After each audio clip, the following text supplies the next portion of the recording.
Good morning. It's a pleasure to be here this morning. I'm going to ask your indulgence on two things. It's allergy season, so I have a real hard time during this time of the year speaking. And two, most of the speaking I do when I walk up to the podium is very technical. It deals with cybercrime and identity theft, forgery, embezzlements, and things of that nature. I don't often talk about my life, but Google has asked me today to do something that different and talk a little bit about my life. So I will do that. And then at the end, of course, I'll take questions, and those questions can be about any subject matter that you like to ask. As you know, I've had a lot of people tell my story. I had a great movie director write a film about my life. I had a great Broadway musical team make a Tony Award-winning Broadway musical about my life. Had a popular television show on TV, White Collar, for 4 years, created around my life. Most of those very creative people have actually never met me personally. But they've enjoyed telling my story from their point of view. So I thought I would take a few minutes this morning and actually tell you the story from my point of view. I was raised just north of New York City in Westchester County, New York. I was actually one of 4 children in the family, the so-called middle child of the 4. I was educated there by the Christian Brothers of Ireland in a private Catholic school called Iona, where I went to school from kindergarten to high school. By the time I had reached the age of 16, in the 10th grade, my parents, after 22 years of marriage, one day decided to get a divorce. Unlike most divorces where the children were usually the first to know, my parents were very good about keeping that a secret. I remember being in the 10th grade when the father walked in the classroom one afternoon and asked the brother to excuse me from class. When I came out in the hallway, the father handed me my books and told me that one of the brothers would drive me to the county seat in White Plains, New York, where I would meet my parents and they would explain what was going on. I remember the brother dropped me at the steps of a big stone building and told me to go on up the steps and my parents would be waiting for me in the lobby. I remember climbing the steps, seeing a sign on the building that said family court, but I really didn't understand what that meant. When I arrived in the lobby, my parents were not there, but I was ushered into the back of an immense courtroom where my parents were standing before a judge. I couldn't hear what the judge was saying, nor my parents' response. But eventually the judge saw me at the back of the room and motioned me to approach the bench, so I walked up to stand in between my parents. I remember distinctly that the judge never looked at me. He never acknowledged I was standing there. He simply read from his papers and said that my parents were getting a divorce. And because I was 16 years of age, I would need to tell the court which parent I chose to live with. I started to cry, so I turned and ran out of the courtroom.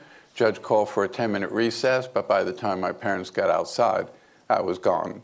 My mother never saw me again for about 7 years until I was a young adult. Contrary to the movie, my father never saw me or ever spoke to me again. In the mid-1960s, running away was a very popular thing for young people. A lot of them got caught up in Haight-Ashbury, the hippie scene, the drug scene. Instead, I took a few belongings from my home, packed them in a bag, boarded what was then the New Haven and Hartford Railroad for the short train ride down to Grand Central Terminal in New York. My father did own a stationery store in Manhattan. It was located on the corner of 40th and Madison. Like all of us, we had to work in that store, so from the time I was about 13, I made deliveries for my dad in the summer on a bike. I knew the city very well, so naturally, I started looking for the same type of work. There were a lot of signs on the window: stock boy, delivery boy, part-time. I'd walk in and apply. So tell me, young man, how old are you? 16. How far did you go in high school? 10th grade. I'll hire you. And I went to work for a small amount of money, a few hours a day, but I soon realized I couldn't support myself on that amount of money. I also realized as long as people believed I was 16 years old, they weren't going to pay me any more money. At 16, I was 6 foot tall. I've always had a little gray hair. My friends in school used to say that once a week when we dressed in a suit for mass, I looked more like a teacher. So I decided to lie about my age. In New York, we had a driver's license at 16. Back then, it didn't have a photo on it, just an IBM card. So I altered 1 digit of my date of birth.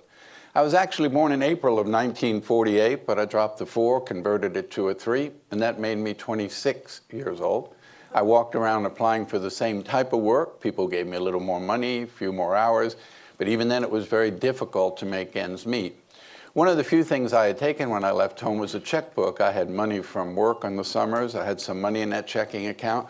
So every so often I would write a check to supplement my income, $20, $25. The funds were there, the checks were good, but it was my friends, my peers, who would constantly say to me, you know, you're the only guy who walks into a bank in the middle of Manhattan. You have no account there. You don't know a soul. You talk to somebody behind the desk and they okay your check. Oh, well, my checks are good. Yeah, but if I walked in there, they wouldn't touch my check. You walk in there, they don't bat an eye. Now, years later, reporters would write and speculate and say that that was my upbringing, mannerisms, dress, appearance, speech, whatever it was very easy to do. So consequently, when the money ran out, I kept writing those checks. Of course, the checks started to bounce. Police started looking for me as a runaway. So I thought maybe it was a good time to start thinking about leaving New York City. But I was quite apprehensive about going to Chicago or Miami, wondered if they'd cash a New York check on a New York driver's license in Miami as quickly as they did in Manhattan. I was walking up 42nd Street one afternoon, about 5 o'clock in the evening, 16 years old, pondering all of these things when I started to approach the front door of an old hotel that used to be there called the Commodore Hotel, now the Grand Hyatt. Just as I was about to get to the front door of the hotel, out stepped an Eastern Airline flight crew onto the sidewalk. I couldn't help but notice the captain, the co-pilot, the flight engineer, about 3 or 4 flight attendants dragging their bags to the curb to load them in the van to take them to the airport. As they loaded the van, I thought to myself, that's it. I could pose as a pilot. I could travel all over the world for free. I probably could get just about anybody, anywhere to cash a check for me. So I walked up the street a little further to 42nd and Park. I went to cross over. I heard a huge helicopter. So I looked up and there was New York Airways landing on the roof of the Pan Am building. Pan Am, the nation's flag carrier, the airline that flew around the world. I thought, what a perfect airline to use. So the next day I placed a phone call to the executive corporate offices of Pan Am. I remember distinctly when the phone was ringing, I had absolutely no idea what I was going to say. When they answered, Pan American Airlines, good morning, can I help you? Yes, ma'am. I'd like to speak to somebody in the purchasing department. Purchasing? One moment. And the clerk came on and said, yes, sir, maybe you can help me. My name is John Black. I'm a co-pilot with the company based out of San Francisco. Been with the company about 7 years, but never had anything like this come up before. Oh, what's the problem? Well, we flew a trip in here yesterday. We're going out later today. Yesterday I sent my uniform out through the hotel to have it dry cleaned. Now the hotel and the cleaner say they can't find it. Yeah, I'm with the flight in about 4 hours. New uniform. Don't you have a spare uniform? Certainly. Back home in San Francisco, but I'd never get it here in time for my flight. Do you understand this will cost you the price of a uniform, not the company? Well, I understand. Hold on, I'll be right back. He came back and said, my supervisor says you need to go down to the well-built uniform company on Fifth Avenue. They're our supplier. I'll call them and let them know you're on the way. Well, that's exactly what I wanted to know. So I went down to the well-built uniform company. Little fella, Mr. Rosen, fitted me out in the uniform, the black gabardine with 3 gold stripes on the arm. I certainly looked old enough to be the pilot. When he was all done, I said, how much do I owe you? Well, the uniform's $286. I said, no problem, I'll write you a check. No, we can't take any checks. Oh, well, then I'll just pay you cash. No, we can't accept cash. You need to fill out this computer card. Then in these boxes, put your employee number. Then we bill this back on the uniform allowance. Comes out of your next Pan Am paycheck. Well, that's even better. Go ahead and do that. New York had 2 airports, LaGuardia and Kennedy. LaGuardia was 20 minutes from Manhattan. Kennedy was 50. Naturally, LaGuardia being the closer of the 2, that's where I went. I spent most of the morning walking around LaGuardia in the uniform, trying to figure out now that I had this uniform, how the hell do you get on these planes? I got a little hungry, so about lunchtime, I walked in the luncheonette in the terminal, sat down at the counter on the stool, and ordered a sandwich. Moments later, a TWA crew walked in. The flight attendant sat in the booth, but the pilots up at the counter on either side of me, and captain right next to me. Now, back before deregulation of the airlines, airline people thought of themselves as just one big family. So they didn't hesitate a moment to talk to each other, and the captain kind of leaned over. Hey, young man, how's Pan Am doing? Doing just fine, Captain. Tell me, what's Pan Am doing out here at LaGuardia? Pan Am doesn't fly into LaGuardia, they only fly into Kennedy. Well, I picked up on that right away. Yeah, we came into Kennedy at a layover, so I came over to visit some friends. Matter of fact, I'm on my way back to Kennedy now. So tell me, young man, what type of equipment are you on? Now, airline people have a lot of jargon for things, and one of them is they never call a plane or an aircraft. They call it equipment, and what type of equipment you're on, and what type of plane do you fly? Back then, the DC-8, the 707. Of course, I didn't know that, and I thought, type of equipment am I on? The equipment I'm on is this stool. They must mean what type of equipment is on the planes I fly. So I thought, well, they got the wings, they got the engine. They always had a sticker on the engine, who manufactured the engine. So I said, yeah, it's General Electric. All three pilots kind of just stopped eating and leaned over. And the captain said, oh, really? What do you fly, washing machine? So I knew I said the wrong thing. Out the door I went. Everybody had an airline ID card, a plastic laminated card, much like a driver's license today, yet without the ID card, the uniform was worthless. I went back to Manhattan pretty discouraged, thinking, where would I come up with a Pan American Airline corporate ID? I was sitting in the hotel room. I noticed a big, thick Manhattan Yellow Pages, so I pulled them down on the bed, flipped them open, and looked under the word identification. There were 3 or 4 pages of companies who made convention badges, metal badges, plastic badges, police badges, fire badges. Started to call around, and finally one company said, listen, most of those airline IDs manufactured by Polaroid, 3M company, need to call one of them. Finally got the 3M company on the phone in Manhattan. Yeah, we manufacture Pan Am's identification system, along with a number of other carriers. How come? So I tell you, I'm a purchasing officer for a major US carrier. I'm in New York just for the day. We're getting ready to expand our routes, hire a lot of new employees, go to a formal ID. We're very impressed with this Pan Am format. Wondered if I came by your office this afternoon briefly, we could discuss quantity and price. By all means, come on by. So I went by dressed in a suit, and the sales rep opened the book. Yeah, we do United, Braniff, National, Pan Am, Pan Am. We like this Pan Am format. Wonder if you have a sample I could bring back. Sure, I'll be right back. And he brought me back a 5x7 glossy piece of paper with a picture of an ID card blown up in the middle of it. Someone else's picture in the picture, John Doe for a name, and in bold red ink across the front, this is a sample only. I said, no, I'm afraid this won't do. You know, I need to bring back an actual physical card. And by the way, what is all this equipment on the floor? Oh, no, we don't just sell these cards. We sell the system, camera, laminator. Oh, we have to buy all this? Absolutely. Well, tell you what, since we have to buy it all, why don't we just demonstrate how it works and use me? Fine, have a seat right here. Took my picture and made it the card. I was going down the elevator studying the card. It had a blue border across the top, about a ½ inch in Pan Am's color blue, but not a single thing on the card said Pan Am. No logo, no insignia, no company name. This was a plastic card, like a credit card, so you couldn't type on it, couldn't write on it, couldn't print on it. Discouraged, I put it in my pocket, headed back to the hotel. As I was walking back, I noticed that I had passed a hobby shop, so I turned around and walked back. Excuse me, sir, I see you sell a lot of models here. You sell models of commercial jetliners? Sure, over there. And I bought a model of a Pan Am 707 cargo jet, took it back to my room, opened the box, threw all the parts out, but there at the bottom of the box was a sheet of decals, one on the model. And when soaked in a glass of water, the little Pan Am blue globe that would have went on the tail of the plastic plane went perfect up at the top of the plastic card. And the word Pan Am and the special styling of graphics that would have went on the fuselage went perfect across the top of the card. And the clear decal on the laminated plastic made a beautiful identification card. Pan Am says they estimate that between the ages of 16 and 18, I flew more than 1 million miles for free, boarded more than 260 commercial aircraft in more than 26 countries around the world. Pan Am says keep in mind the fact that Frank Abagnale did in fact pose as one of our pilots for a long period of time. He never once stepped on board one of our aircraft. That's true. I never flew on Pan Am because I was afraid someone might say to me, you know, I'm based in San Francisco, been out there 16 years. I don't recall ever meeting you before. Or someone might say, you know, your ID card is not exactly like my ID card. So instead, I flew on everyone else. If I wanted to go somewhere, I literally just walked out to the airport, walked up on the board, United Flight 800 to Chicago, then I went downstairs to the door marked United Operations and walked in. The operations clerk, hey, Pan Am, what can we do for you? So what if the jump seats open on 800 needed it at Chicago? It's open this evening, I'd like to get a pink slip pass. I'd give him my ID, write me out a pass, I'd walk out, hand it to the flight attendant, she'd open the door to the cockpit, and I'd step in. They had a captain, a co-pilot, a flight engineer in a seat behind the captain called the jump seat, where pilots deadhead on company time.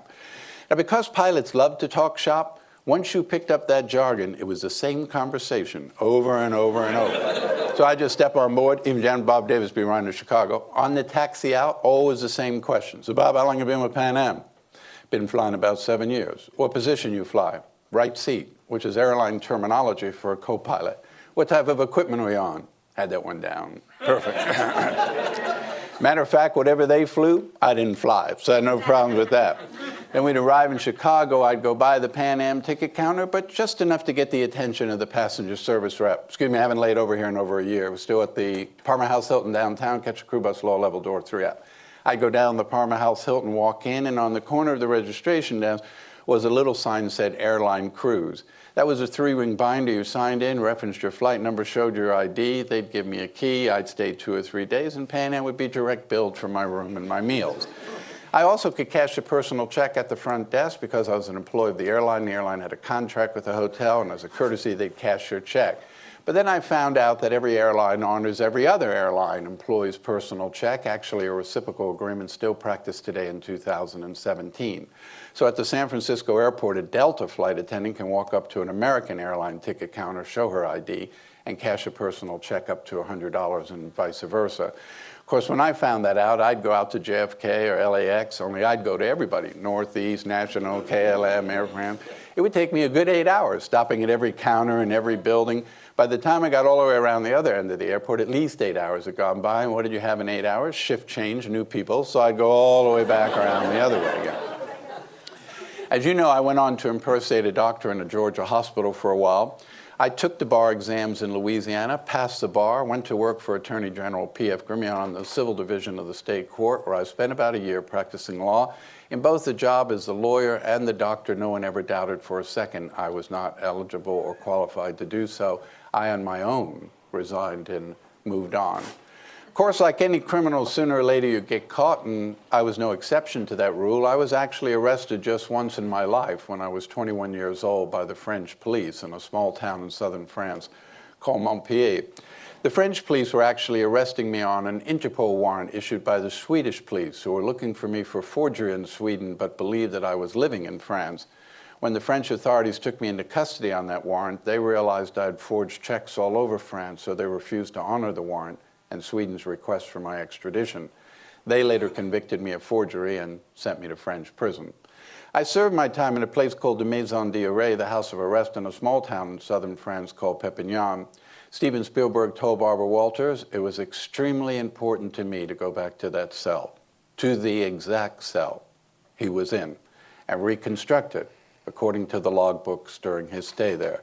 He said, to my amazement, that was a blanket on the floor, no mattress, a hole in the floor to go to the bathroom, no plumbing, no electricity. He said, according to the logbooks, I entered the prison at 198 pounds, left the prison at 109 pounds. When my sentence was over in France, I was extradited to Sweden, where I was later convicted of forgery in a Swedish court of law, and sent to a Swedish penitentiary in Malmö, Sweden. When my prison term was up in Sweden, U.S. federal authorities took custody of me and returned me to the United States. Eventually, a United States federal judge in Atlanta, Georgia, would sentence me to 12 years in federal prison. I served 4 of the 12 years at a federal prison in Petersburg, Virginia. When I was 26 years old, the government offered to take me out of prison on the condition I go to work with an agency of the federal government for the remainder of my sentence or until my parole had been satisfactorily completed.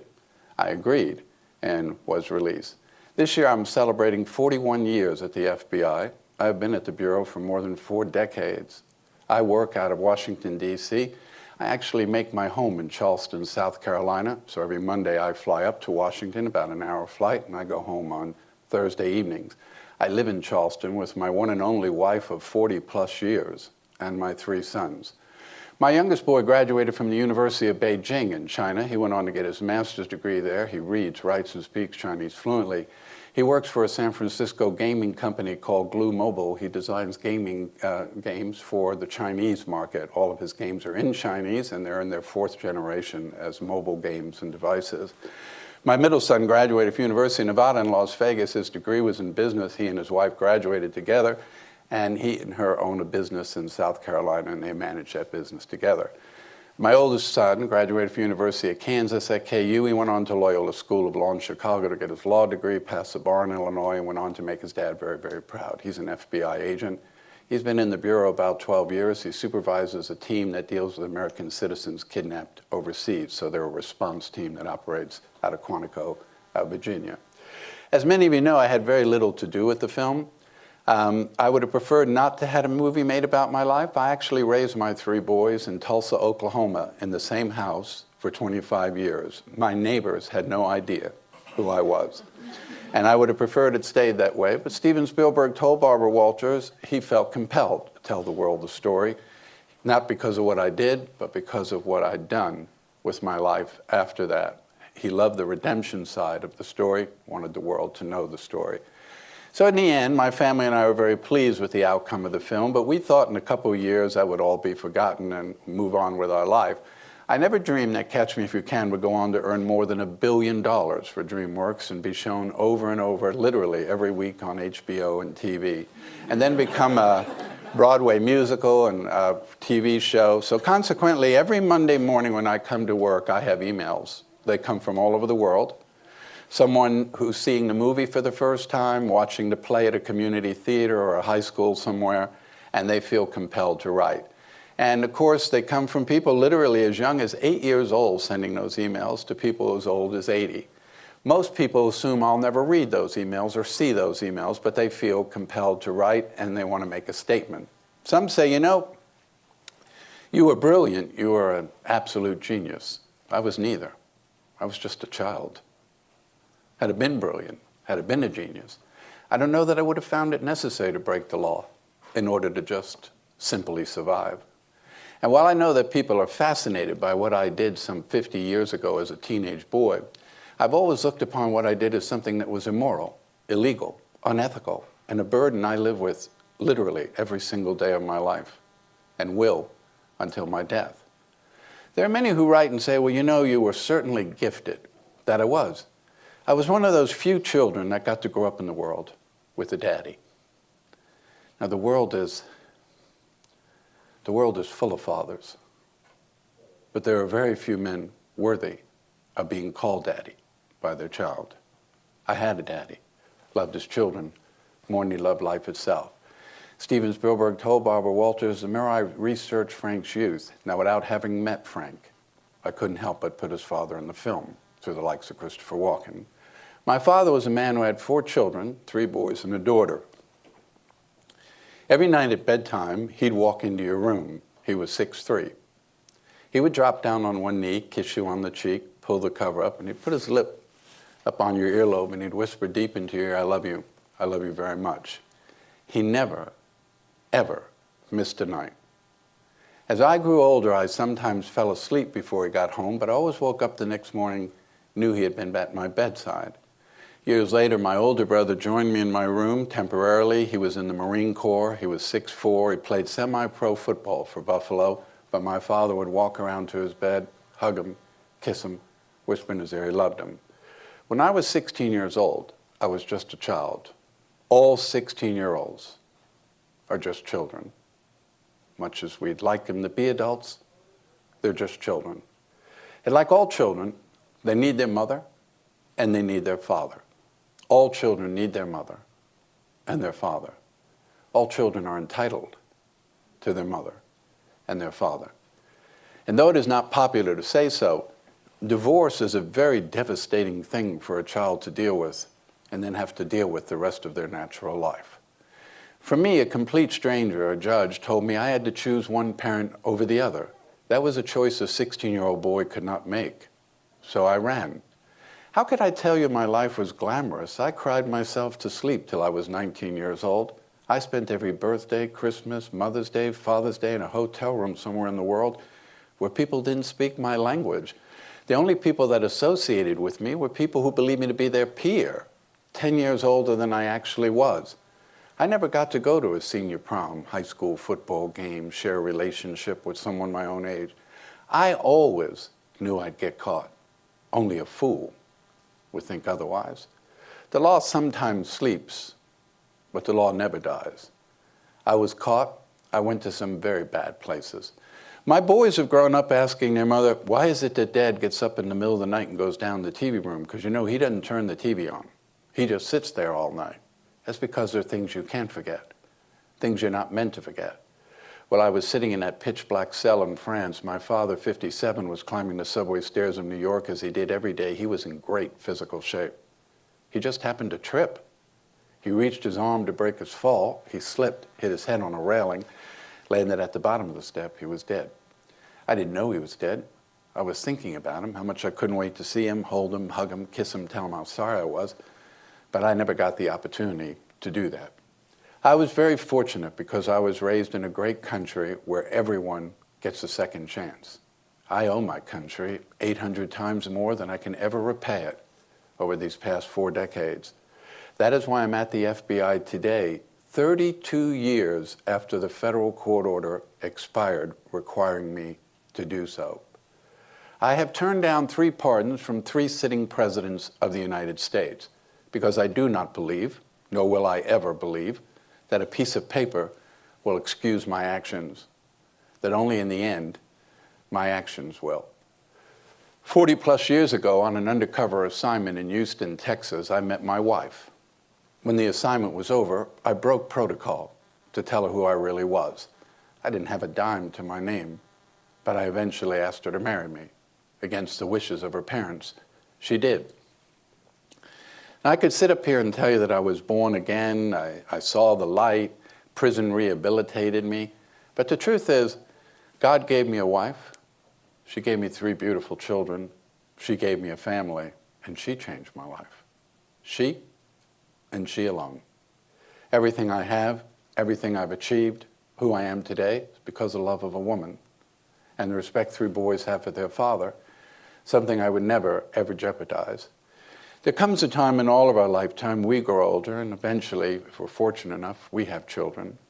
And as every parent knows, whether your child's 3 months old or 38 years old, when you lay your head on a pillow at night, you're just about to close your eyes, the last thing you think about, last thing you worry about are your children. So if you still have your mother, you still have your father, you give them a hug, you give them a kiss, you tell them you love them while you can. And to those men in the audience, both young and old, I would remind you what it truly is to actually be a man.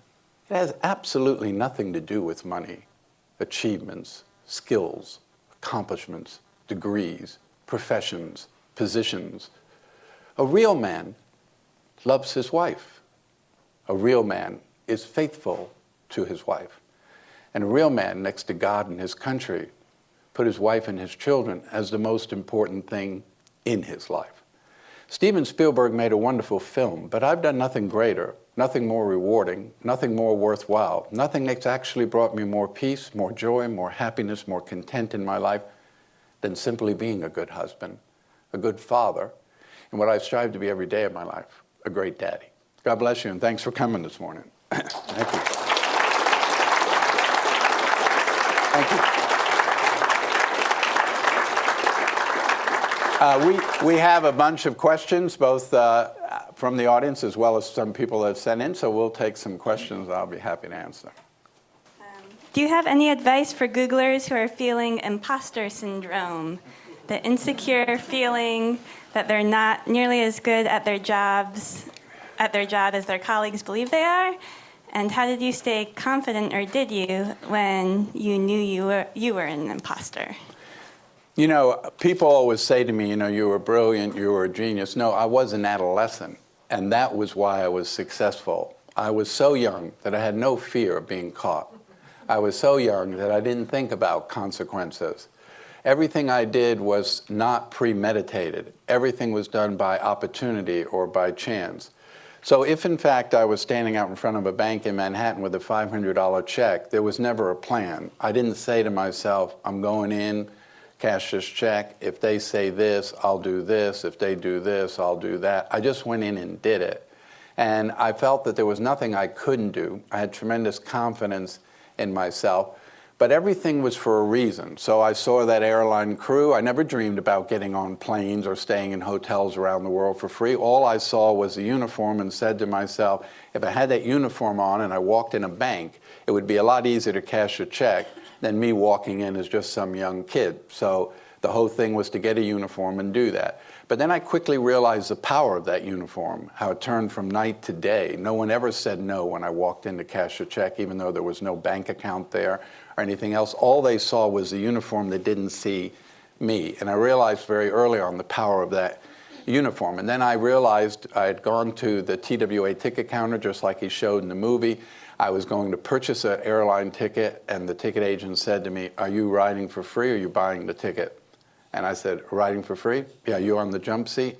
And I learned about the jump seat, so then I flew around the world for free. Everything I did by chance. I moved into an apartment complex in Atlanta. I said I was a doctor because I didn't want to write down airline pilot. They were looking for me with that airline pilot, so I said I was a doctor. I said pediatrician because it was a singles complex and there were only single people living there. And then I met a doctor who lived there, and then he took me up to the hospital, and I met people, so I ended up at the hospital. I dated a flight attendant whose father was the Attorney General in Louisiana. I had told her that I had gone to law school, but I never practiced law. Instead, I wanted to be a pilot and got furloughed from the airline. So she introduced me to her dad, and I went to work. Everything was all these opportunities, but always the confidence that I could pull it off, and that became just from age. But if you believe that you're good at what you do, and you strive to be good at what you do, you don't need to worry about what other people think. You need to be able to understand that you have your own confidence, that you can do whatever it is you're required to do, and other people will see that confidence in you. The minute you start doubting yourself, other people will see that you're doubting yourself, and that becomes a weakness in your personality. So you always want to be confident in everything you do, that you can do it, you can get it done, you'll find a way to get it done. Obviously, technology has evolved quite a bit since you were going around and things like that. Would somebody be able to accomplish something similar today, even with all of the technical advances? Yeah, I get asked that a lot. Actually, it's, sorry to say, but 4,000 times easier today than when I did it. Technology breeds crime. It always has, and it always will, and there will always be people willing to use technology in a self-serving way. So, I always use the example that when I used to forge checks, I needed a Heidelberg printing press. It took me about 12 months to learn that press. That was $1 million printing press. It was 90 feet long, 18 feet high. It required 3 journeyman operators to operate it. So I built scaffoldings on either sides of the press so I could eliminate the other 2 positions. And because I was a teenager, I was able to run the length of that press. But there were color separations, there were negatives, there were chemicals you had to work with, there were plates you had to make, there was typesetting involved. Today, one just opens a laptop and decides to forge and counterfeit a check. They first bring up a diagram of a check with a little security background in it, and then they go and look on whose check they're going to forge. So if I'm going to forge, for example, Intuit's check, I go to their company's website, capture their logo, and put it up on the corner of the left part, top of the check. I put in their corporate address. I might put some stuff in the background and step and repeat patterns or whatever it is I'm designing. And in 15 minutes, I have a 4-color, beautiful check, prettier than the real check they use, up on my website. Now, in the old days, you'd have said to me, this check you printed from Pan Am, I have to admit, it's pretty awesome. It's amazing. 4-color, it looks terrific. But let me ask you this. How do you know where Pan Am banks? I have no idea where they bank. So I'm just making up a bank's name, Chase Manhattan Bank, 1 Chase Plaza, New York. How do you know what the account number is? I have no idea. I'm just making up a bunch of numbers. How do you know who the authorized signer is? I don't know. I'm just signing somebody's Joe Black, whatever name on that check. But we live in a way too much information world today. So once I forge Intuit's check, every forger calls their victim twice, because every forger will tell you a victim will tell me everything I need to know. So when he calls, he would have simply said, "Like to speak to someone in accounts receivables?" Sure, one moment. Accounts receivables, can I help you? Yeah, I was getting ready to pay an invoice you sent us, but we prefer to wire you the funds. Just needed wiring instructions. Yes, sir, we bank with Bank of America. Our account number is 176853. They tell you right on the phone. You can call any company and just tell them you're going to wire the money. They're going to tell you where they bank, on what street, their account number, what you need on the check. So I captured the bank's logo, I put it on the check, I put the MICR line down on the bottom, and I hang up and call back. Intuit Corporation, can I help you? Yeah, I'd like to speak to someone in your corporate communications. Sure, one moment. Corporate communications, can I help you? Yeah, I wonder if you'd be so kind as to mail me a copy of your annual report. Sure, I'll send you one out today. On page 3 is the signature of the chairman of the board, the CEO, the CFO, the treasurer. White glossy paper, black ink, camera-ready art, scan it, digitize it, put it on the check. The technology has made it much, much easier. And when we talk about IDs, making an airline ID today would be very simple with the technology that's available today. So all of those things are a lot easier. And so I used to say that it would be a little more difficult for me to get on an aircraft today posing as a pilot. But if you ever go to the airport and watch the crews go through the airport, they just simply hold up a card and they go through the airport. That anyone could make that card with today's software and technology that's available to anybody. So technology has certainly made it a lot easier. So that's why we are constantly making technology to counter the use of technology by criminals and to make it more difficult for them to convert that technology into a negative idea. In your candid opinion, did Leonardo DiCaprio and Tom Hanks do justice to your and Joseph Shee's respective roles in the movie? Yeah, you know, I'm not a big movie person, so I've watched very little television. This is most of my life, not just something I took up. Even as a kid, I didn't watch a lot of television. I don't watch a lot of television now, and I certainly very rarely go to movies. And so when it was announced that Leo was the person picked to play the part, I really knew nothing about him. My sons weren't too happy that it was Leo, but I didn't know anything about him, so I went to the movies and saw Street Gangs of New York. And I said to myself, sitting there, how would this person portray a person 16 years old? He had a beard. He was, at the time he filmed that movie, he was about 27, 28 years old. I thought, no one's going to believe this guy's 16. But because I never saw the script, I didn't know if maybe Spielberg was making the character a lot older and not a teenager. Now, when the movie came out, it was quite amazing that Leo starts out in the film at 14, then he's 16, then he's 18, then he's 21. He is an amazing character actor, and he took the role, and he did an amazing job of playing the role. Tom Hanks' character was actually named Joe Shea, S-H-E-A. He was an Irishman from Boston.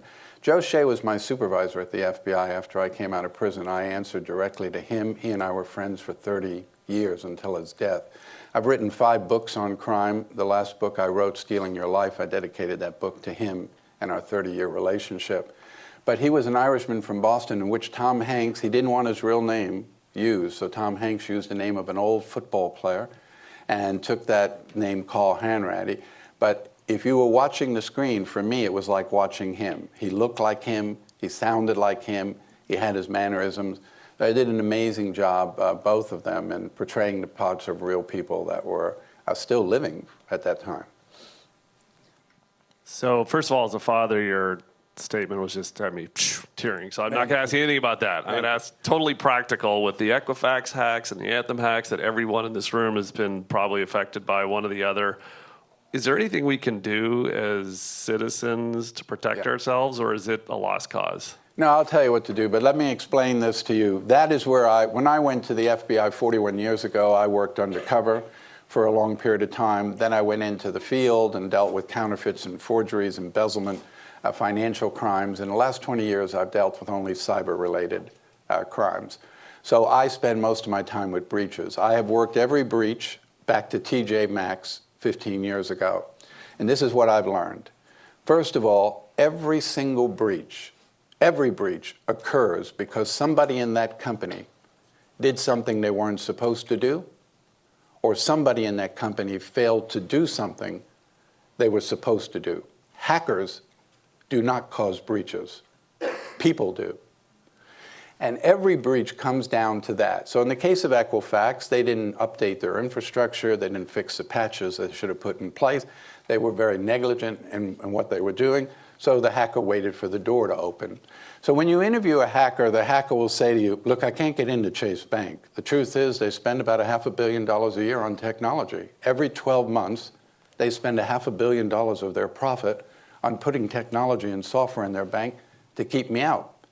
However, they employ 200,000 people worldwide. All I have to do is wait for one of those people to do something they weren't supposed to do or fail to do what they were supposed to do, and that'll open the door for me to get in. When you steal credit card numbers like Home Depot, Target, TJ Maxx, that's stealing credit cards and debit card information. That has a very short shelf life, so you have to get rid of it very, very quickly. But if I steal your name, your social security number, and your date of birth, you can't change your name. You can't change your social security number. You can't change your date of birth. So those people warehouse that data for 2 to 3 years. So we won't even see that surface for at least a couple of years before some of that will start to surface, the data that was stolen.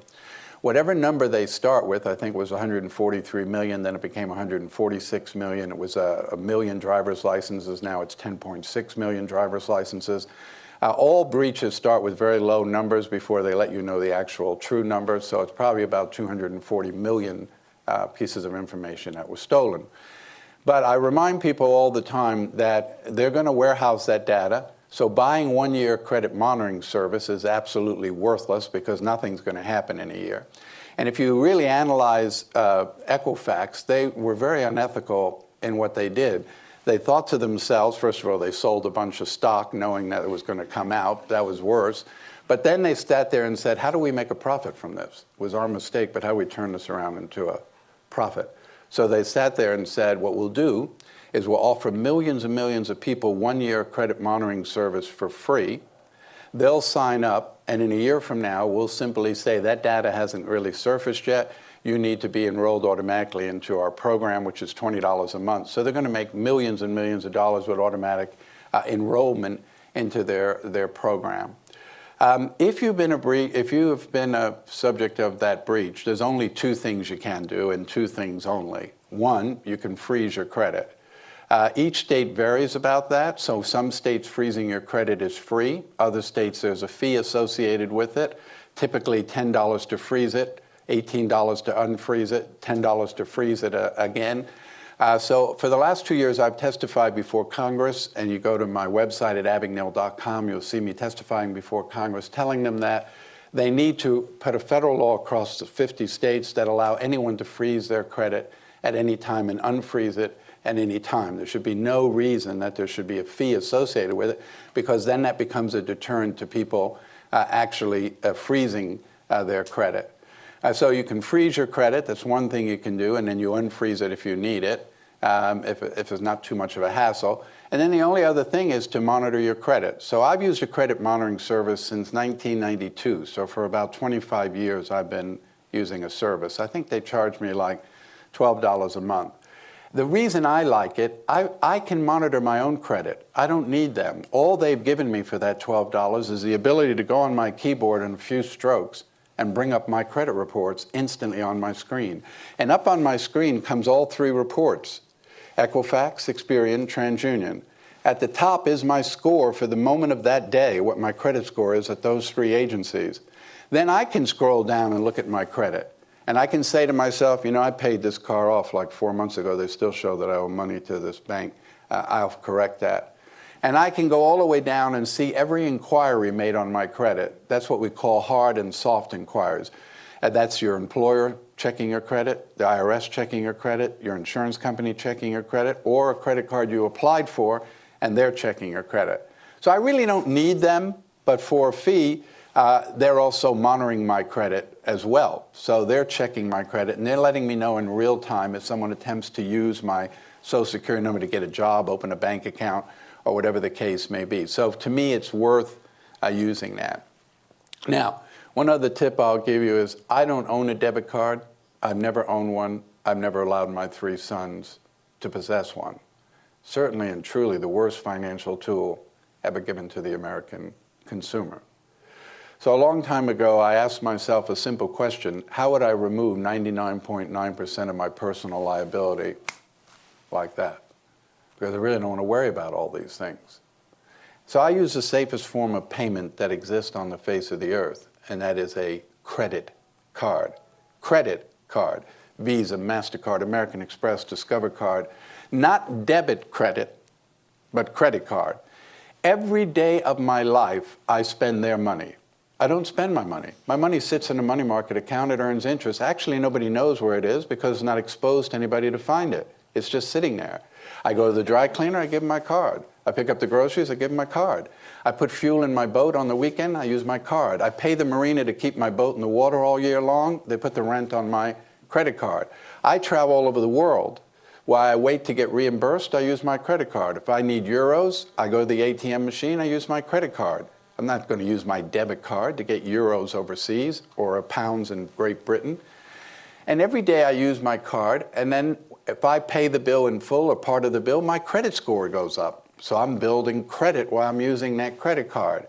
And if tomorrow, and I'll do everything to protect my information, but if tomorrow someone gets my card number and charges $1 million on my credit card by federal law, my liability is zero. I have no liability. So yes, I love to shop online. I don't use a special card, I just use my credit card. If they don't deliver the merchandise, if they deliver it and it's broken, if the host site I went to was fictitious to begin with, I have zero liability. When you use your debit card, every time you reach for it, you're exposing the money in your account. The only person who's going to get robbed is you. When you use your debit card, you could use it for the next 50 years, 20 times a day. You will not raise your credit score by that much. And of course, when you use your debit card, you are liable up to a certain amount, and it takes a while in order to get that debit card fixed. So when we do post investigations at breaches, and we say to someone, on your incident, what happened? Well, I was in Target, but I used a Visa card, so I don't know, nothing. They canceled my card the next day. 2 days later, FedEx sent me a new card, and that was the last I heard about it. What about you? And I used a debit card there that took $3,000 out of my checking account. It took me 2 months to get my money back while they said they were investigating. I had to pay my rent, had kids' tuition, everything. I couldn't pay it because they had my money. So I do it for that. So I had 3 sons that went off to college, and I said to them, I'm not giving you a debit card. I've actually applied for a credit card in your name. So it's your card. Of course, you're 18, you have no credit, so I guaranteed the card. So as a guarantor of the card, 3 things take place. 1, the bill comes to me, and I'm responsible for the bill. So if you spend a lot of time in the bar, I'm going to know that. 2, I set the limit on the card. So whatever I want you to spend each month is while you're at school, I'll set that limit. 3rd, every month that I pay the bill goes on your credit. So by the time you get out of college, you should be looking at a credit score of about 800. You want to buy a car, buy a house, buy a condo, you're not going to need me to do that. All 3 of my sons came out of college with scores of around 800. One of the best things you can do for your kids is to teach them to learn to use credit early on and build credit in their name. Credit is a very important thing. 30 years ago, it only meant whether you got the car or you got the house. Today, everything is based on your credit. If a company hires you, they're going to check your credit. If you buy auto insurance, they're going to check your credit. You buy life insurance, they're going to check your credit. Everything is based on your credit, so you want to make sure that you maintain a good credit. And it's one of the best things you can do with your kids. Question? I wanted to ask you more about the FBI specifically, and kind of hiring and how you got in there is such an interesting story. When I was younger, I was really interested in working for the FBI. Worked in fraud and security. If my boss is watching, I'm very happy where I am right now. But I couldn't believe how difficult it was to try and get into public service. I thought, I was willing to take a pay cut. I was willing to move anywhere. I was willing to do anything. And it was difficult. I mean, I was in touch with people at the FBI, and they were super nice and very helpful, but I just couldn't believe that, the background checks, and there's no available jobs, and you have to keep emailing me, and, oh, you don't have a law degree, oh, that's not going to matter. And, again, I ended up in a great spot, so I'm happy, but when people ask me about public service and working for these organizations, I really don't have an answer. The FBI is extremely tough. We have about 13,000 agents and about 25,000 support people who support the agent, analysts and things of that nature. Currently, we take 1 in every 10,000 applicants to be an agent. So it is extremely difficult to get in the FBI.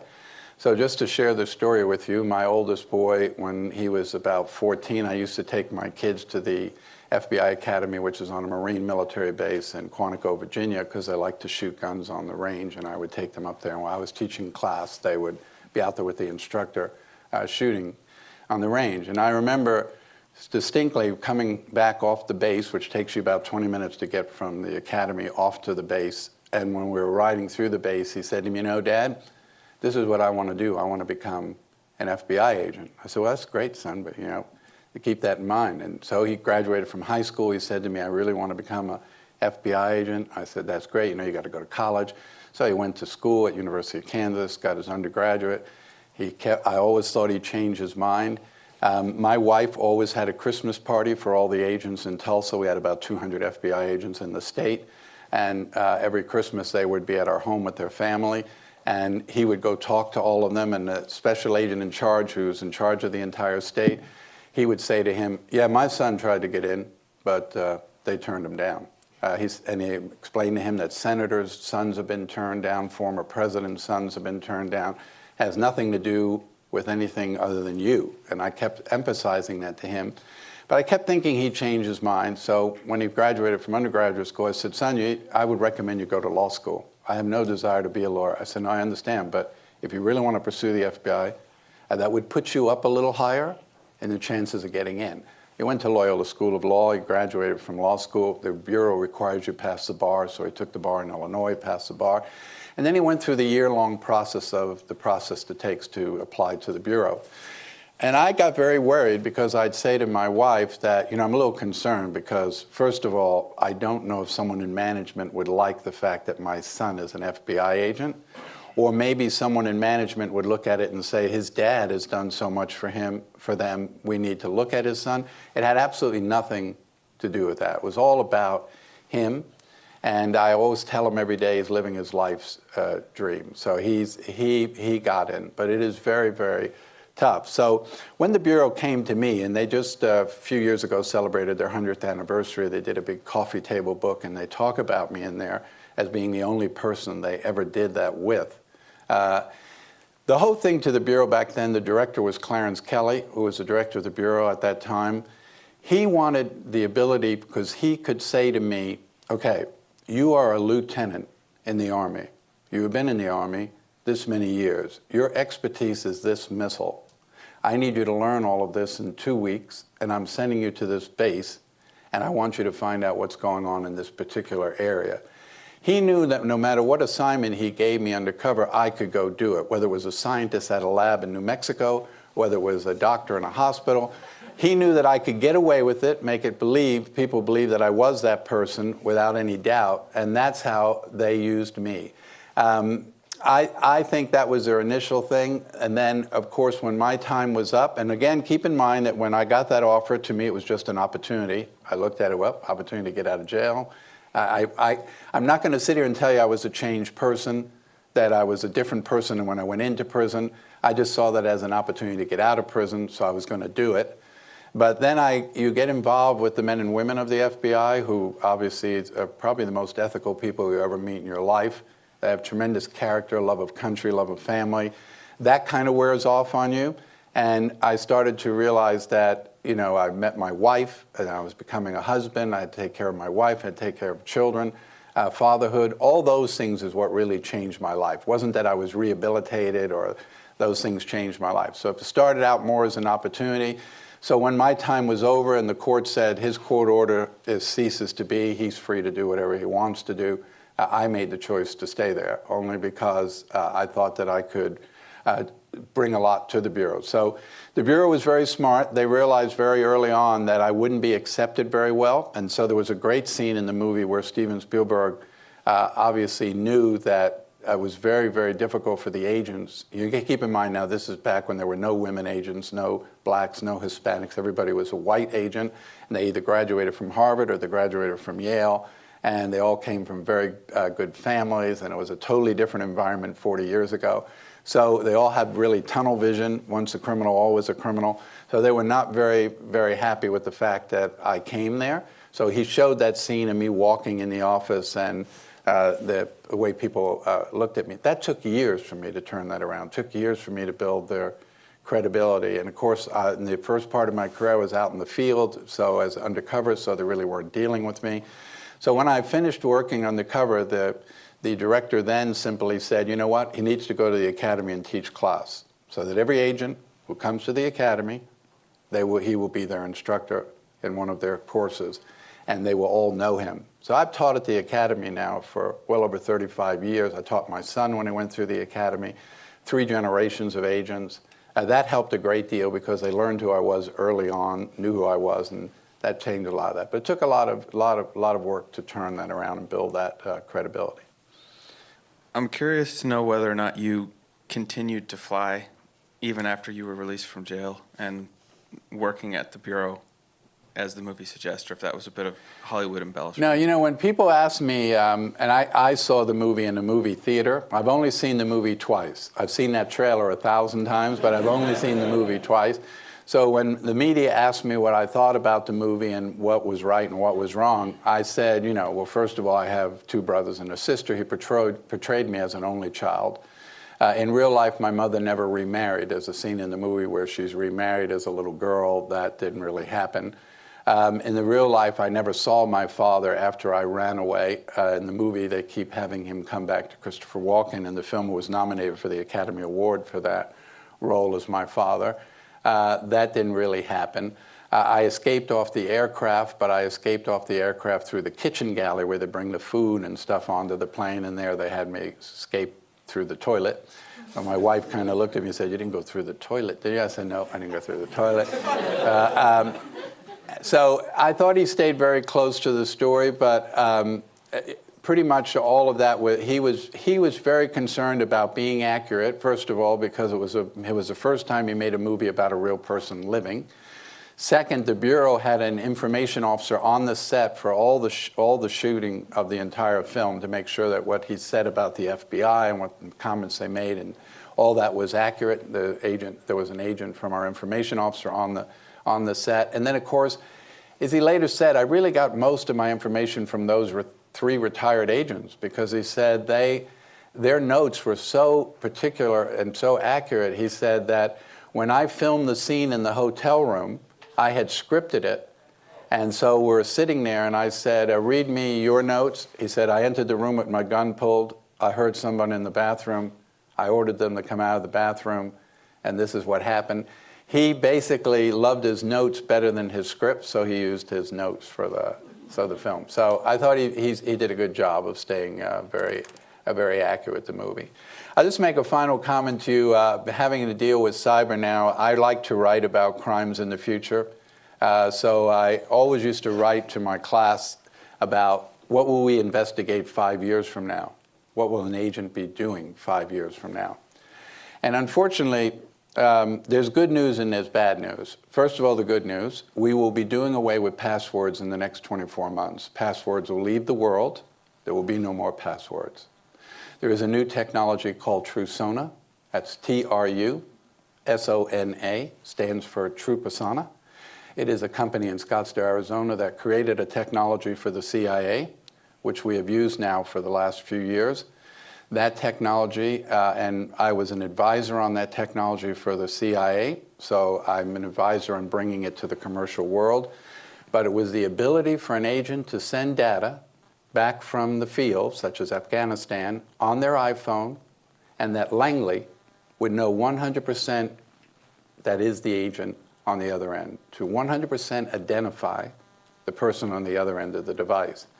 That's a level 4 security. So they basically said, what if we brought this to level 2 security, and we did away with passwords? So immediately when they announced that, Microsoft gave them $10 million and said, I'm in, develop it. So Microsoft is going to use it on all their gaming, all their access to their computers, etc. We now have the ability to identify who the person is on the other end of that device. And when you go to their website at TruSona, they actually show you how it's done. So they show you demo videos there that are 3 or 4 minutes long that show you how it's done. And that's great. Passwords are stagnant. They should have been gone a long time ago. It's why we have most of the problems that we have today. So it is very important that we get rid of passwords. And just in case you didn't know, if we take a bank like a Bank of America, they spend about $6 million a month in their call center resetting passwords. It costs them $6 million a month. So that would save that bank $100 million a year to eliminate the use of passwords. So that's the good part of it. And I think that'll eventually do away with Social Security numbers. You'll still have a number assigned to you for the government purpose. But when I go buy a car or I go to the doctor, I don't have to give them a number because they already know who I am through my device. So I won't have to provide a Social Security number. So I think that's a good part. But I do believe that cyber, up until this point in time, has been used for financial crimes or gathering data and information which is of value. What's going to happen is we're going to see cyber very quickly now turn very black. So we have the ability, as you know, to basically shut someone's pacemaker off, but we have to be within 35 feet of them. We test these devices at Quantico all the time. So as long as I walk up within 35 feet of you, I take control of any bodily device you have on you. So if I want to assassinate you, I want to speed it up, take it down, I can do that. But I believe that in 5 years, you'll be able to do that from 5,000 miles away. We have the ability now that we test that we can chase a car down the interstate. We got to get up within 35 feet of the vehicle. We take over the vehicle. We shut the motor off. We lock the person in the car. We lock the power windows so they can't open them. We can turn on their airbag. Again, 5 years from now, you'd be able to do that 5,000 miles away. So yes, our electrical grid, used as a terrorist tool, the ability to shut down an entire system, shut down an entire banking system, those are all the things that unfortunately we'll be dealing with in the next 4 or 5 years as cyber starts to make that turn to the very black side of cyber, not just about stealing money, information, and data. And so that's why we're going to have to work extra hard to make sure that we go back to protect our electrical grid. I always remind people we have the technology to prevent most of these problems, but if you don't use it, then it's worthless. And we tend to develop a lot of things. I just want to make this emphasis to you. We develop a lot of things without following them through. So one thing I've done in the government over the last several years, if the government's going to buy a technology, they send me to the technology company and say, try to defeat that. I just simply go there and see their technology. As one CEO says, he plays chess with you. You tell him you did this, this, and this, and then he tells you we have a weakness right here because I would come in and do this. So they build a wall up, and then he says, no, I would still get in here until he says he can't do it any longer. Then we know we have a good technology.